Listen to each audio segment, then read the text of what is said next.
और उसके बाद उसने कई कल्याणकारी योजनाएं प्रदेश की जनता के हक में शुरू की।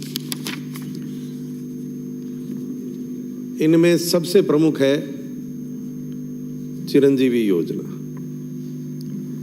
ये योजना बहुत बड़ी है, बहुत अच्छी है। 88% जनता को इसका लाभ मिल रहा है, लेकिन इसमें कुछ सुधार की आवश्यकता है। इसके क्रियान्वयन में कई अस्पताल जो हैं, प्राइवेट अस्पताल, वो आनाकानी करते हैं, इलाज करने से मना करते हैं, कोई न कोई बहानेबाजी करते हैं। एक बात और देखने में आई है कि अगर आप चिरंजीवी योजना के तहत इलाज कराओगे तो जूनियर डॉक्टर इलाज करेंगे, और अगर पैसे देकर इलाज कराओगे तो सीनियर डॉक्टर इलाज करेंगे।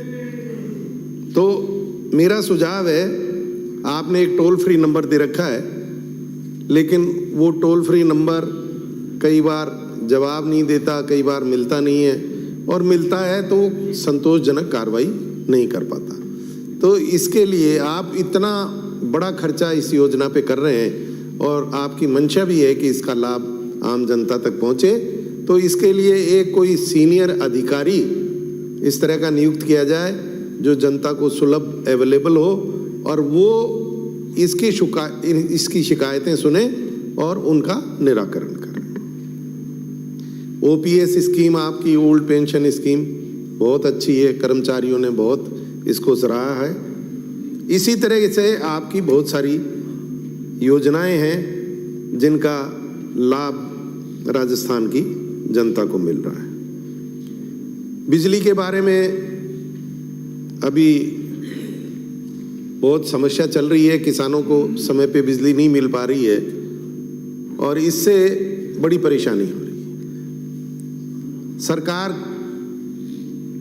दावा कर रही है कि हम बिजली में सरप्लस है, तो सरप्लस हैं तो कहीं ना कहीं या तो हमारे जो सप्लाई चेन है, जो तंत्र है, उसके अंदर कोई गड़बड़ी है।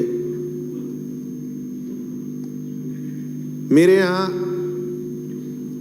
2 33 kV के सब स्टेशन के लिए मैं 4 साल से लगातार प्रयास कर रहा हूँ। नीचे से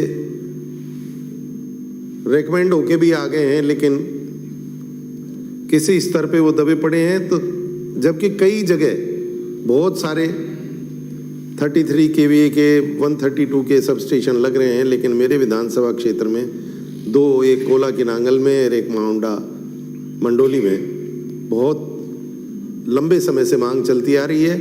एक जगह तो लगभग 48 किलोमीटर लंबा फीडर है, जबकि नियमों के हिसाब से 9 किलोमीटर से लंबा फीडर नहीं होना चाहिए, और उस 48 किलोमीटर के फीडर पे भी 33 kV का सब स्टेशन सरकार की ओर से मंजूर नहीं हो रहा। तो मेरा निवेदन है कि उसे शीघ्र स्वीकृत कराया जाए और बिजली की जो व्यवस्था है, सप्लाई है, उसको कम से कम जब तक फसल का काम रहता है तब तक तो बहुत अच्छी की जाए। 6 घंटे तो कम से कम बिजली उनको दी जाए। अभी तक हमारे पूरे प्रदेश में 22 घंटे 2 फेज की बिजली मिलती थी, लेकिन इन दिनों आकर 2 फेज की जो बिजली है वो शाम को 6 बजे काट दी जाती है, जिस समय वो पीक आवर्स हैं जब बिजली की हर व्यक्ति को आवश्यकता होती है। ऐसे समय पे बिजली काट देना जो है वो परेशानी का कारण बनता है। तो 6 बजे से और 10 बजे तक शाम को कम से कम बिजली की कटौती 2 फेज की ना की जाए, ये मेरा सरकार से आग्रह है।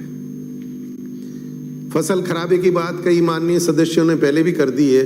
मैं भी आपके माध्यम से निवेदन करना चाहता हूं कि सरसों की फसल में बहुत बड़ी खराबी हुई है। पाला पड़ा है, बर्फ पड़ी है, और इसकी वजह से बहुत बड़ा नुकसान हुआ है। हमारे किसान भाइयों को जल्दी से जल्दी उस खराबे का आकलन करके और उसका मुआवजा शीघ्र दिया जाए। Delayed justice is not justice. उस फार्मूले पे काम करते हुए हमको तुरंत उस पर कार्रवाई करनी चाहिए। लागत किसानों की लग चुकी है। किसान बड़ी मुश्किल से अपनी फसल बोता है और उसको तैयार करता है, बहुत सारा खर्चा उसको लगता है। आजकल सारे इनपुट्स भले ही हमारे विपक्षी सदस्य कितनी भी बात कर लें कि हमने इतना डीएपी दे दिया, इतना यूरिया दे दिया, लेकिन वस्तु स्थिति इसके बिल्कुल विपरीत है। किसानों को समय पे खाद नहीं मिल पा रहा है केंद्र सरकार की नाकामियों की वजह से। तो ऐसे हालात में किसानों को शीघ्र से शीघ्र मुआवजा दिया जाना बहुत आवश्यक है।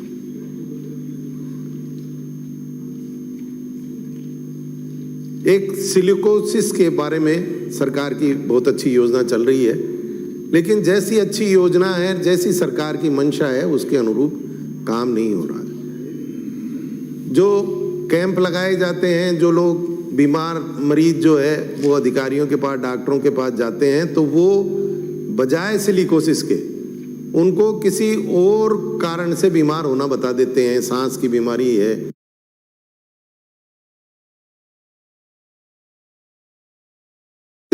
कतराते हैं कि उसको सिलिकोसिस का बीमार किया जाए। मैंने मेरे विधानसभा क्षेत्र में बहुत सारे ये ग्राइंडिंग यूनिट्स हैं,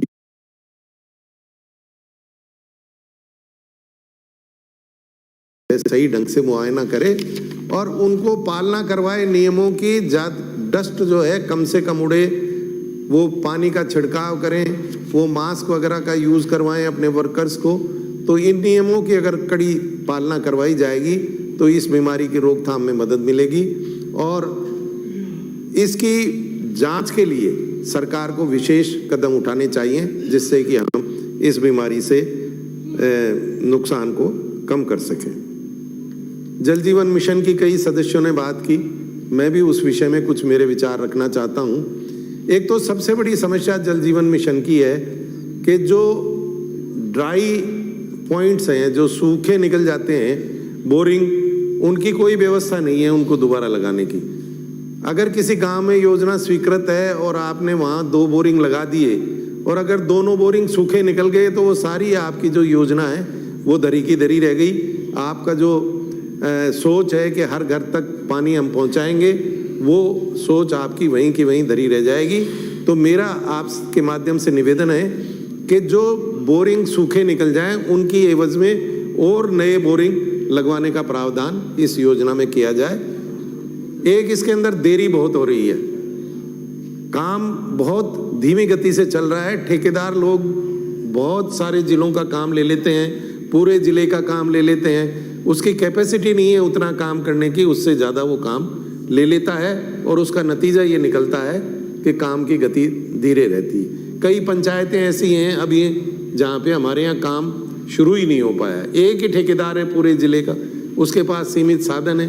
अब वो जितने साधन हैं उनको कभी इधर लगा देता है, कभी दबाव लगता है तो दूसरी तरफ भेज देता है, तो पहले वाला बंद हो जाता है। तो इस तरह से या तो आप ठेका देते समय ये देखो कि भाई इस व्यक्ति की इतनी कैपेसिटी है, इसको इससे ज़्यादा ठेका नहीं दिया जाए, या उसके खिलाफ इस तरह के आप कोई नियम बनाएं जिससे कि वो समय पे उसकी पालना, समय पे उस काम को पूरा कर सके। बिजली के कनेक्शन भी कई जगह 2 मिनट में समाप्त करें।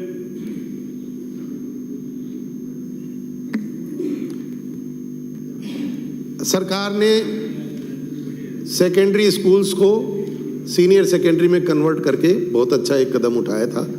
मेरा शिक्षा मंत्री जी विराज रहे हैं, निवेदन है कि उच्च प्राथमिक विद्यालय जो हैं उनको उच्च माध्यमिक विद्यालय में इसी तरह से क्रमोन्नत किया जाए। हालांकि वो संभव नहीं है, उनकी संख्या बहुत ज़्यादा है, लेकिन सरकार ज़्यादा मात्रा में उनको क्रमोन्नत करे, इस तरह का इस बजट में मैं प्रावधान करने की निवेदन करता हूँ। जनता क्लिनिक की घोषणा हुई थी, कई सारी बजट घोषणाएं ऐसी हैं जिन पे काम अभी धीमी गति से चल रहा है। मेरे यहाँ भी जनता क्लिनिक की घोषणा हुई थी, मैंने ज़मीन भी विभाग के नाम करवा दी, लेकिन अभी तक उस पर कोई काम हो नहीं पा रहा। बसों की कई माननीय सदस्यों ने बात की। एक बहुत बड़ी समस्या है, ग्रामीण क्षेत्र में सरकारी बस का चलना बहुत ज़रूरी है। तो सरकार इस बजट में रोडवेज को कैसे भी ज़्यादा प्रावधान करके देवे, लेकिन सरकारी बसें हर विधानसभा क्षेत्र में ज़्यादा चलें, इसकी व्यवस्था कराए। कुंभाराम लिफ्ट परियोजना का काम तेजी से चालू कराया जाए। नगरपालिका का जो पैराफरी एरिया है उस एरिया को शामिल करते हुए वो सब लोग पैसा तो नगरपालिका की दर से दे रहे हैं, लेकिन उनको वो सुविधाएं नहीं मिल पाती हैं। तो मेरा निवेदन है कि नीम का थाना नगरपालिका क्षेत्र बढ़ाकर पैराफेरी क्षेत्र को उसमें शामिल किया जाए। एक हमारे यहाँ जो मास्टर प्लान है उसको रिवीजन की बहुत समय से हमने प्रयास कर रखा है, निवेदन कर रखा है, लेकिन अभी तक उस पर कार्रवाई नहीं की गई है। उसको जल्दी से जल्दी कराया जाए। एक जो महंगाई और बेरोजगारी का सबसे बड़ा कारण है कि हमारे यहाँ कृषि का कार्य जो है वो बंद हो गया। इसकी वजह है कि पानी की कमी। तो यमुना का पानी सिंचाई के लिए जिन जिलों में आ सकता है उन जिलों में कम से कम यमुना का पानी तेजी से लाया जाए। हम पाकिस्तान की कई तरह से हम उसको नुकसान करने की सोचते हैं, लेकिन हमारा कितना ही पानी पाकिस्तान में हमारे नहीं काम में लेने की वजह से चला जाता है।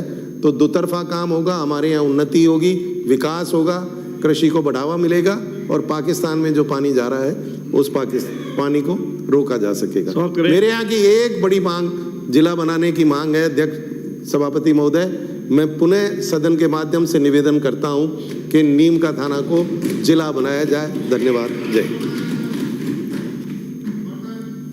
श्री मदन दिलावर। माननीय सभापति महोदय,